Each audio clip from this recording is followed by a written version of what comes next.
What was it like to learn that you had been nominated? What was it like to wait until that night? What was it like to hear that you had won? Like, was it just all one dream sequence? Yeah. Well, I grew up watching the Academy Awards. I've been watching it ever since I can remember, and my dad loved it, and we would watch it every time it was on, every year. And, I always dreamed of being in the film industry, and once I understood what the Academy was, it'd be really cool to be in the Academy and someday and, all this stuff. Anyhow, you don't go into a movie thinking this is my Oscar. And there are people that do that. And I believe in karma, and that works against you. So the second you go, this is my Oscar, you're never going to win that Oscar for that. You just jinxed yourself. And it sounds crazy, but I do believe it. And I feel like that's a scientific fact. And it's not an alternative fact. It's a scientific fact. You heard it here. Yes, it's true.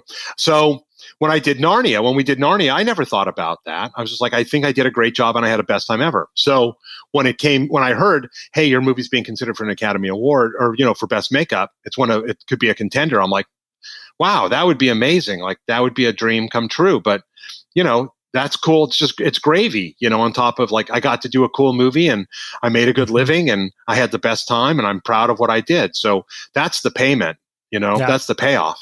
And people like the movie. So anyhow, the night before the Academy Award nominations are announced, and I made it down to what's called the Bake Off. And the Bake Off is a part of the Academy where there's 7 movies that are selected, and then you go talk about the movie to the voting members and have a 5 or a 10-minute clip. And I did that. And I didn't know. So there was voting, and so I waited, and then I was very excited, and I went to bed, and I bought a bottle of champagne just in case.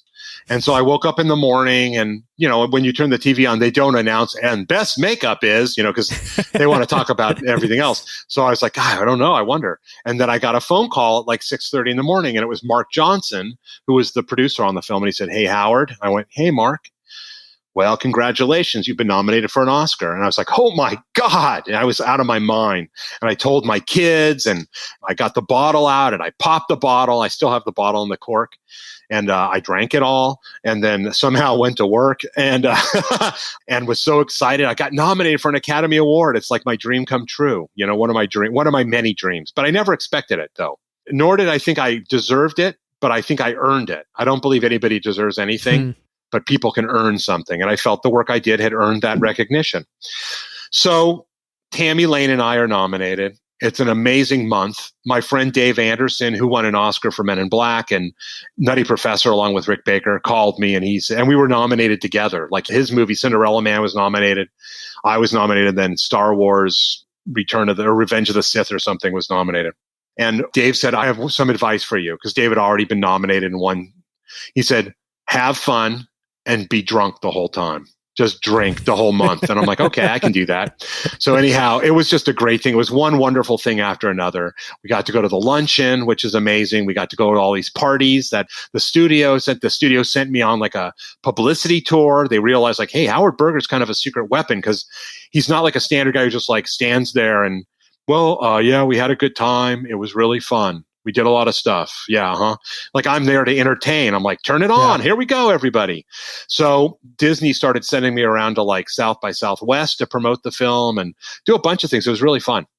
Anyhow, Oscar night came, and Tammy and I got ready together at my house, and my date and her date. And we went to the Oscars, and our hearts are pounding out of our chest. And there's a point where they move you, our seats were kind of in the back, but during the commercial break, they move you forward so that you have a short walk. And one thing they tell you is you have 1 minute to get up there, say the speech, and get off, or they're going to play the music. And you see behind the audience is a giant digital clock ticking off, tick, tick, tick. So they're about to announce it. Makeup, it's Will Ferrell and Steve Carell are giving the award.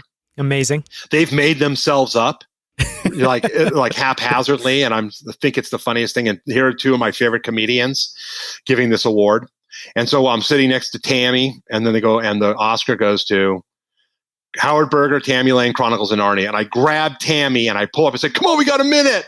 And we go all the way up. And then when I see Will and I see Steve Carell, we get it. And I've already, have a speech, because you only have a minute. I so wanted to wrap it up and let Tammy speak, and I didn't do it quick enough, and she didn't get a chance. They cut it off. They cut the sound off, and I feel bad about that, but I feel like I needed to say what I needed to say. It could be my only opportunity to ever do this. Mm-hmm. And it was a magical night. And we got to go to the Vanity Fair party. You know, I remember we had a limo and we drove there, and the security checks, and they're like, "Do you guys have a ticket?" And we to the Vanity Fair, and we both hold out our Oscars, and they go, "You got a ticket to go anywhere you want." So we went to the Vanity Fair, and then we ended our night at Jerry's Deli at 4:30 in the morning, having pastrami sandwiches, had our Oscars on the table, and anybody that was in there and came by could hold the Oscar and, wow. and take a picture with it. And it was one of the most fun nights I ever had. And the next day, this shows you that even though you win an Oscar, you still have to go back to the real world. And so I had to go. It's only one night. Yeah. So I got up in the morning. I went to KNB, showed off the Oscar, and then I had to go do some chores, and I had to go pick all my kids up from school. But I took the Oscar with me, and I went into their room, and I'm like, "Hey, kids, this is the Academy Award."